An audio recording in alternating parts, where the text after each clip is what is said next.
जिम्मेदार, सवाल तो बनता है। जब नेता ना हो जिम्मेदार, सवाल तो बनता है। जब जनता में हो हाहाकार, सवाल तो बनता है। जब देश का युवा हो बेरोजगार, सवाल तो बनता है। जब अन्नदाता हो लाचार, सवाल तो बनता है। जब बहरी हो जाए सरकार, सवाल तो बनता है। जब देश की सुरक्षा का हो सवाल तो बनता है।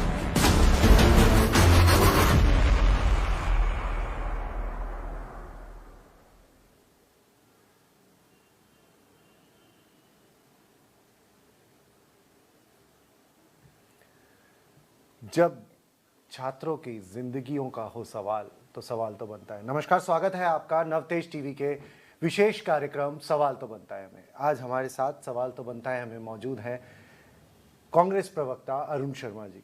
नमस्कार। साथ ही हमारे साथ रीट की परीक्षा में सफल हुए दो अभ्यर्थी मौजूद हैं, जिनमें से एक हैं, ये अपना परिचय खुद देंगे। मेरा नाम महेश चारण है, मैं जालोर से हूँ और रीट परीक्षा मैंने दी थी। मेरे 130 मार्क्स आ रहे एसएसटी हिंदी से। मेरा नाम रेखा पारिक है, मैं झुंझुनू से हूँ। मैंने रीट लेवल 2 की परीक्षा दी थी, मेरे 134 मार्क्स हैं। तो यहाँ पर ये सफल अभ्यर्थी हैं, ये आज अपनी गुहार लेकर यहाँ पर आए हैं, क्योंकि इनका मानना है कि रीट लेवल 2 जिसे कैंसिल किया गया उसे वापस बहाल किया जाना चाहिए, क्योंकि उससे कहीं ना कहीं इनकी मेहनत आहत हुई है। सर, इस बात पे क्या कहना चाहेंगे? सबसे पहले आप ही से पूछ लेते हैं, क्या कहेंगे इन बच्चों के लिए? देखिए, ये जो रीट के परीक्षा का मामला था, अब काफ़ी इसकी उम्र हो गई है, 4-5 महीने हो गए हैं जब से खुलासा हुआ कि इसका पेपर लीक हो गया है। सबसे पहले तो मैं एक मिनट में आपको पूरी यात्रा पे ले जाना चाहता हूँ। देखिए, ये जो पिछले 2 साल बीते हैं, न केवल राजस्थान के बल्कि पूरे देश के और अपन कह सकते हैं विश्व के, ये थोड़े असाधारण हैं। ये नॉर्मल ईयर्स नहीं कह सकते आप इनको। 2 साल महामारी से हम जूझते रहे, राजस्थान में भी उसका व्यापक प्रभाव था और उस सरकारों की प्रायोरिटीज बदल गई। उस समय जीवन बचाना लोगों को पहला उद्देश्य हो गया और सारी प्राथमिकताएं बदल गई, जीवन उथल पुथल हो गया। उसके बावजूद पहला मौका मिलते ही, क्योंकि हमें इन नौजवान लोगों का जो भविष्य जुड़े हुए प्रश्न थे उनकी चिंता थी और बेरोजगारी का आलम पूरे देश में ही बहुत खराब है, राजस्थान में भी वही हालात थे। तो उस चिंता को मद्देनजर रखते हुए हमने भर्तियों के एक बाकायदा कैलेंडर निकाले, उसमें रीट भी शामिल था।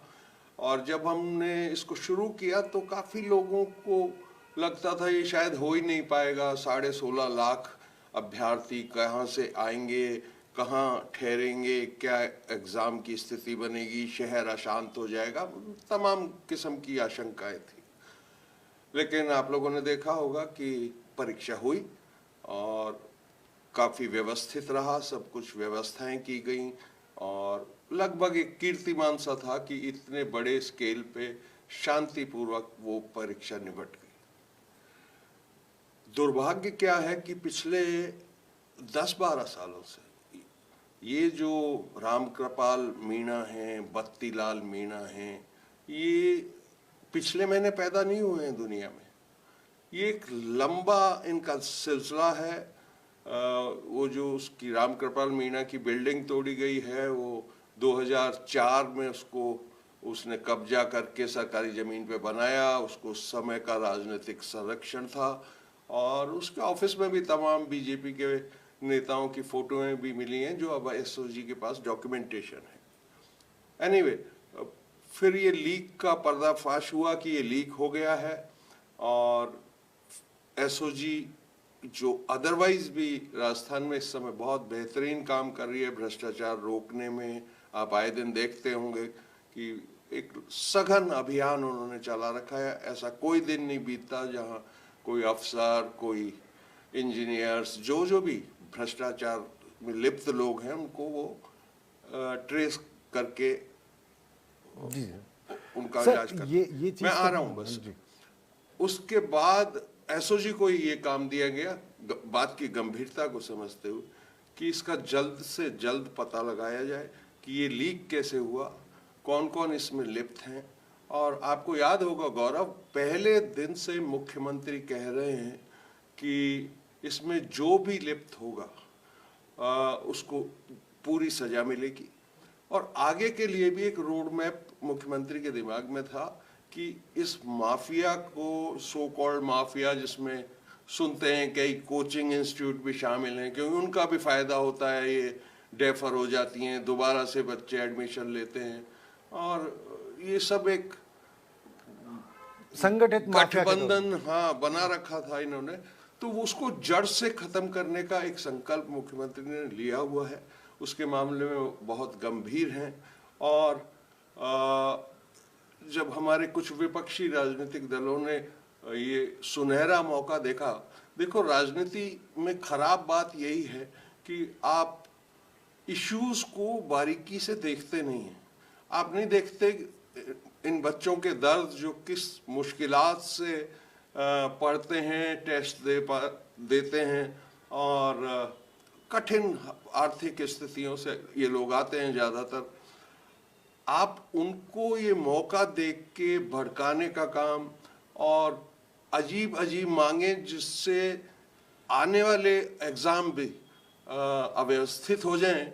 जैसे इस सीबीआई को दे दीजिए वाली जिद पकड़ रखी थी, अभी कल ही कोर्ट ने फैसला सुनाया है कि एसओजी की जांच से संतुष्ट है राजस्थान हाई कोर्ट, और वो अपने निगरानी में जांच को आगे बढ़वाएगा, और जरूरत पड़ेगी तो एसआईटी फॉर्म की जाएगी। सर, ये बात तो यहाँ मैं समझ पा रहा हूँ, जितना आप बता रहे हैं वो बात तो समझ में आ रही है। चलिए बच्चों की तरफ ही चलते हैं। बच्चों से एक सवाल जिस तरीके का उनके मन में है, ये तो आपने पूरी बात सुनी इस समय कि क्या कह रहे हैं कांग्रेस प्रवक्ता, तो अब आपका क्या कहना है इस बारे में कि जिस तरीके से हालात बने उसको देखते हुए ये परीक्षा कैंसिल हुई है? देखो सर, हमें अंतिम जब 7 फरवरी तक हम रीट भर्ती को निरस्त किया गया, 7 फरवरी तक हमें इतना विश्वास था कि माननीय सीएम साहब हमारे साथ अन्याय नहीं करेंगे। सीएम साहब का स्टेटमेंट आया था एक कि हम किसी भी मेहनती बच्चे के साथ अन्याय नहीं होने देंगे, हम किसी भी मेहनती बच्चे के साथ अन्याय नहीं होने देंगे।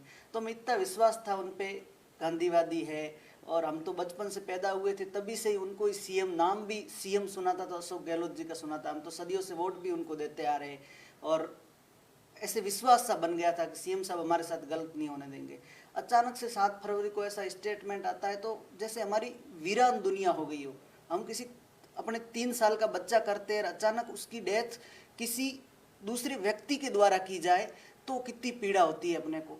सवे भगवान करता है, उसकी कोई पीड़ा नहीं होती क्योंकि वो प्राकृतिक आपदा होती है, लेकिन कोई आपके बच्चे को मार के चला जाए तो फिर वो पीड़ा होती है ना, वो फिर शांत नहीं रहती है। अब यहाँ हम जितने भी लोग हैं 7-8 दिन से धरना दे रहे हैं, हमारी कोई नहीं सुन रहा है। क्यों?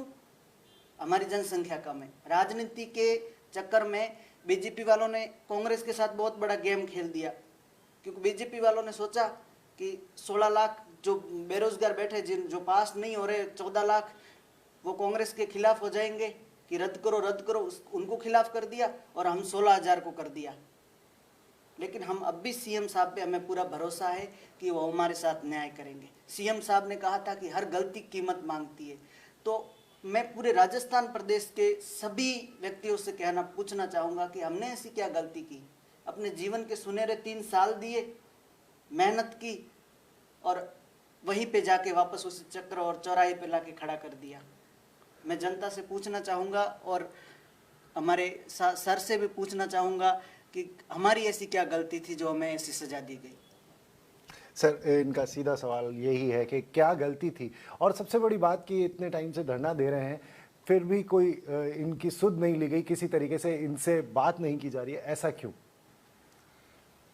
देखिए, इनसे बात जरूर की जाएगी, इनकी बात मैं भी पहुंचाने की कोशिश करूंगा मुख्यमंत्री जी के पास। और वही सवाल है जो मेरे दोस्त ने अभी कहा कि एक तो इस समय विधानसभा चल रही है, बजट के सेशन, टाइमिंग्स बहुत गड़बड़ हैं, और बड़े बड़े फैसले लिए जा रहे हैं, उसमें बजट भी शामिल है, नया विधेयक भी जो चीट के खिलाफ लाया गया है, उस पर भी काम चल रहा है। देखिए, अब जो ये सेकंड लेवल का जो री एग्जाम है वो मेरे ख्याल में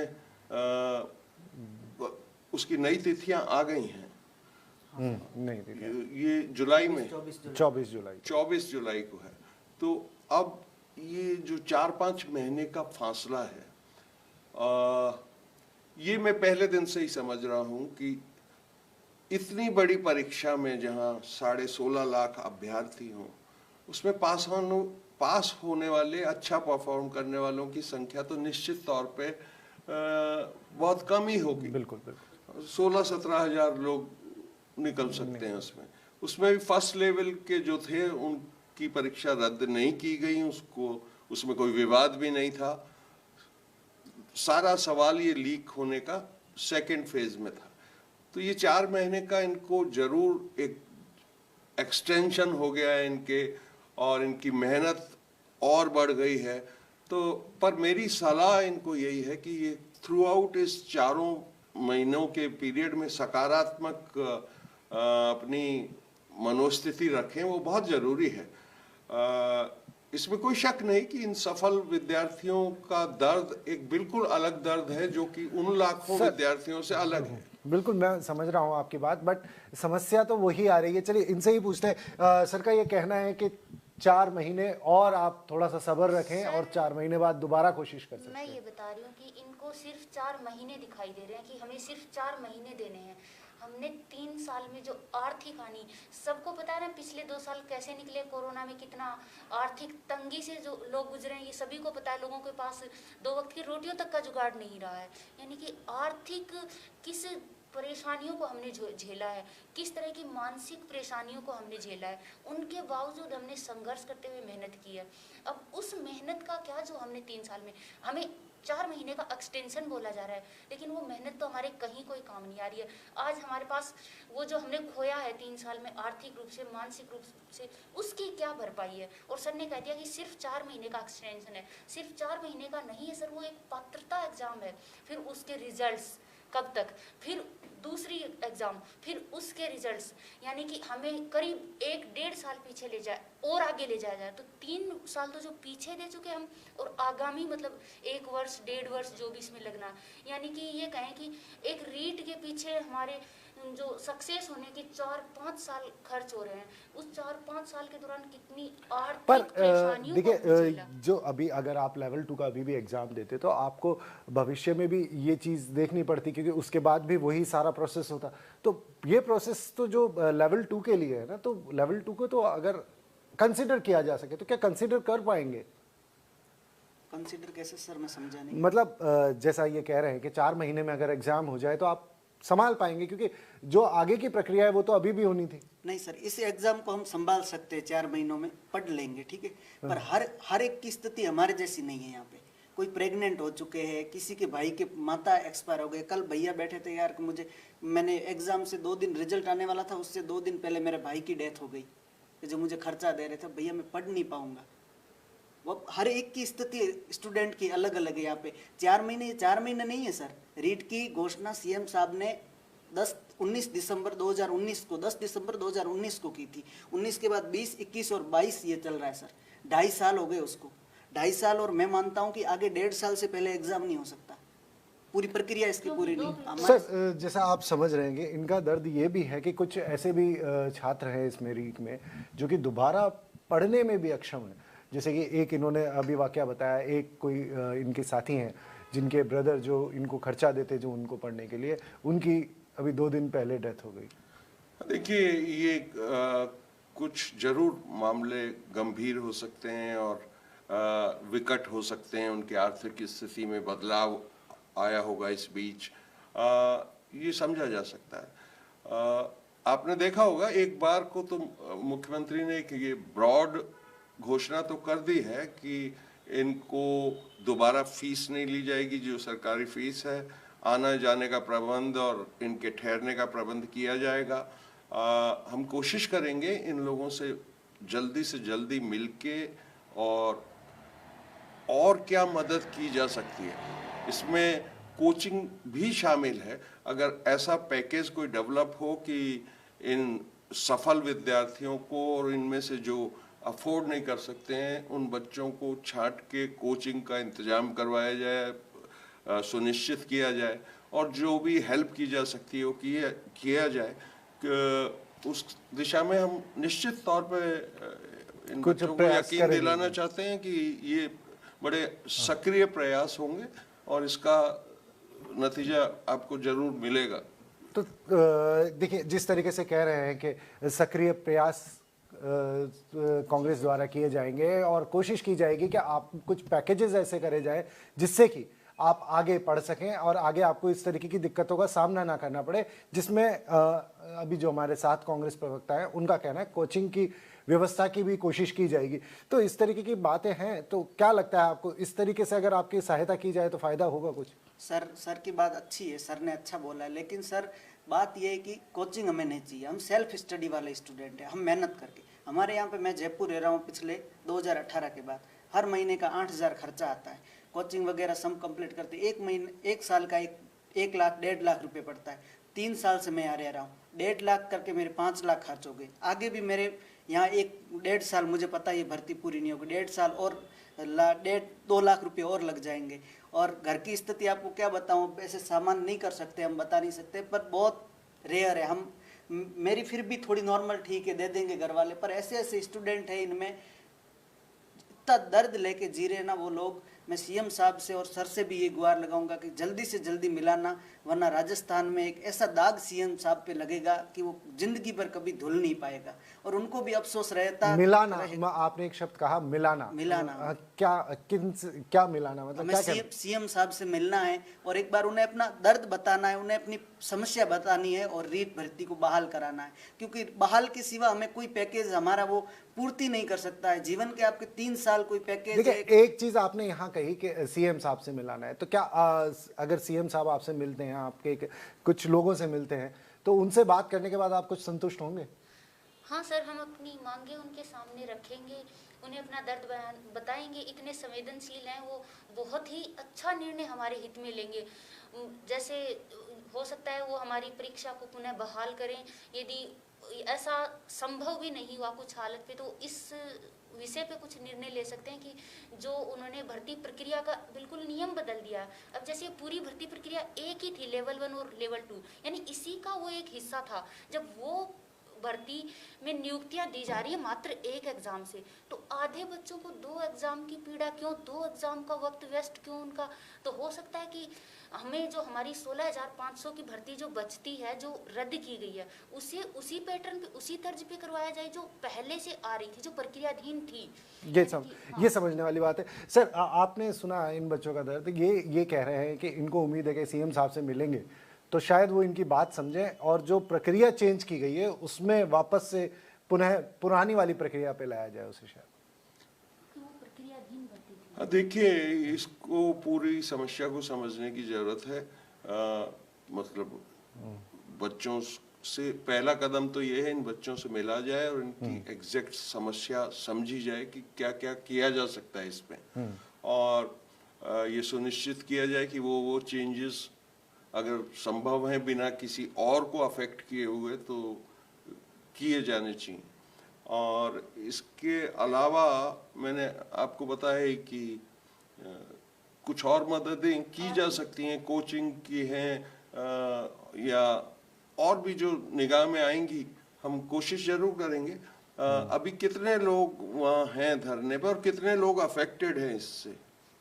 जो सफल लोग हैं, सफल लोग सर इससे जैसे 7 लाख अभ्यर्थी सफल हुए हैं और 32,000 स्टूडेंट की दोबारा हमारी लिस्ट निकलने वाली थी, तो उसमें आप मान लीजिए कि 20,000 इससे पीड़ित व्यक्ति हैं। और हमने लेवल 1 की कट ऑफ का इंतजार कर रहे हैं कि जो किरोड़ी लाल ने झूठे आंकड़े बताकर बच्चों को गुमराह किया है, और बीजेपी वालों ने, हमें नफरत हो गई है उनसे। हम जिंदगी में कभी उनको वोट नहीं रहना चाहेंगे, ना अपने परिवार से देने देंगे, नहीं गांव से देने देंगे, क्योंकि पढ़े लिखे की आज हर सरकार सुनती है। जहाँ भी विद्यार्थी वर्ग जो भी जहाँ बोला है, सरकारें बदलने का भी साहस रखते हैं। हम सीएम साहब से गुहार लगाते, बहुत गांधीवादी विचारों के, आप, हमें पूर्ण विश्वास है कि अब भी आप हमारी बात मानोगे, और नहीं मानते हो तो देखो एक हम भी शिक्षक की तैयारी ये करते बात हैं। हुई, उन्होंने एक सवाल आपसे किया, कितने बच्चे ऐसे हैं जो इफेक्टेड हैं इससे इस समय? वैसे तो सर देखिए, इससे 7 लाख जो लोग हैं वो सारे ही इफेक्टेड हो गए हैं, क्योंकि वो 7 लाख लोग ऐसे जिनको पात्रता एग्जाम हासिल हो गई थी, यानी उनकी 3 साल की मेहनत से कम उन्हें पात्रता हासिल हो गई थी। आने वाली जो भर्ती और निकलेंगी उनमें उन्हें पात्रता परीक्षा नहीं देनी पड़ती, सिर्फ एक पेपर देना पड़ता, तो उन्हें मतलब अध्ययन में भी मदद मिलती और उनका वक्त भी थोड़ा बचता।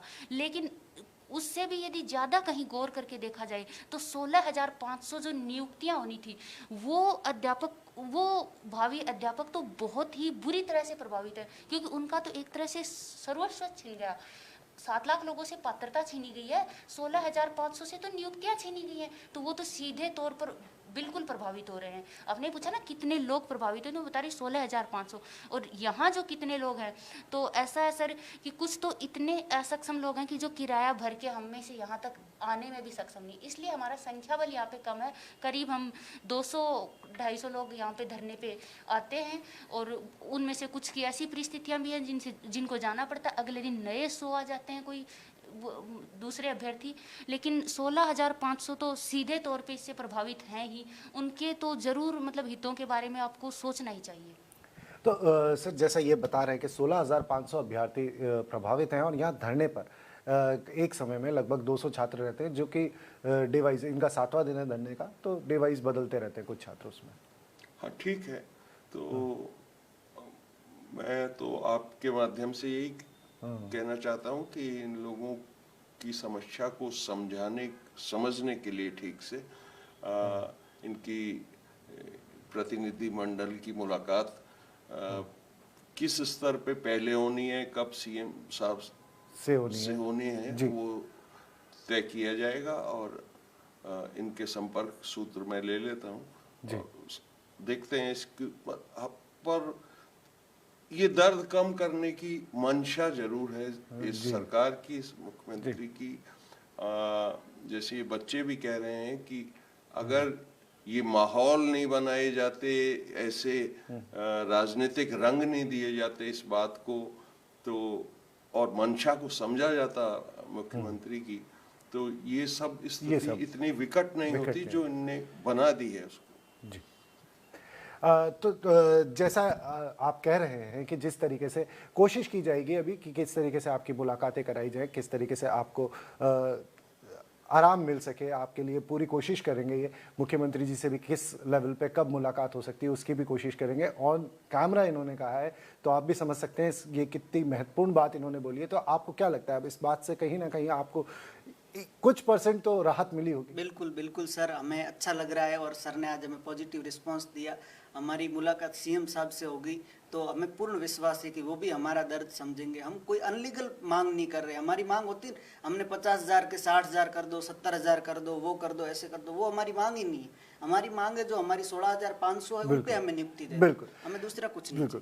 तो आज नवतेज टीवी में हमने कोई भारी भरकम डिबेट नहीं रखी, पर एक ऐसा मसला सुलझाने की कोशिश की जिसमें कुछ अभ्यर्थी उलझ के रह गए हैं, जिनकी आवाज़ नवतेज टीवी ने बनने की कोशिश की। साथ ही अरुण जी, आपका बहुत बहुत धन्यवाद कि आपने इस विशेष कार्यक्रम पे आकर और इतने अच्छे तरीक़ों से इन बच्चों को समझाने की कोशिश की, साथ ही इनका साथ देने का वायदा किया। तो आप बने रहिए नवतेज टीवी के साथ देश और दुनिया की बाकी तमाम खबरों के लिए। जब शहर में हो जंगल राज, सवाल तो बनता है। जब सुरक्षित ना हो नारी की लाज, सवाल तो बनता है। जब महंगा